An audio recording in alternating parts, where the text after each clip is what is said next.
உண்மையான கிறிஸ்மஸ் என்பதை குறித்து ஒரு கவிதை வாசிக்கிறேன். 2000 ஆண்டுகளுக்கு முன் இயேசு கிறிஸ்து இப்பூமியில் பிறந்தார். ஆதியிலே வார்த்தையாக இருந்தவர், அனைத்தும் படைத்தாள்பவர், முடிவே இல்லாதவர் மாம்சத்தில் பிறந்தார். மரியாள் ஒரு மகனை பெறுவாள், இயேசு என்று பெயரிடுவாராக. ஏனெனில் தமது ஜனத்தை பாவத்திலிருந்து தப்புவிப்பார். தேவதூதன் தந்த நற்செய்தி யோசேப்புக்கு. எந்த பாவியையும் ரட்சிக்க இயேசு கிறிஸ்து பிறந்தார். ஆனால் பாவத்தில் வாழ்ந்து கொண்டு, புத்தாடையும் அணிந்து கொண்டு, மட்டனும் மணக்கும் பிரியாணியும் சாப்பிட்டு, மனம் போல வாழ்ந்து கொண்டு, மனதில் சமாதானமின்றி, பாவத்தில் விடுதலையின்றி, பகட்டாய் கொண்டாடுவதும் பிறருக்கு உதவுவதும் எப்படி உண்மை கிறிஸ்மஸ் ஆகும்? பாவியே, மனம் திரும்பு. பாவத்தை விட்டுவிட, பரிசுத்தம் பெற்றிட புறப்பட்டு வா இயேசுவண்டை.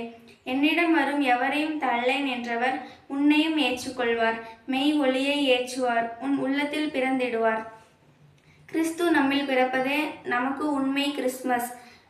நற்செய்தியை அறிவித்து பாவியை மீட்பதே நிஜமான கிறிஸ்மஸ். நன்றி.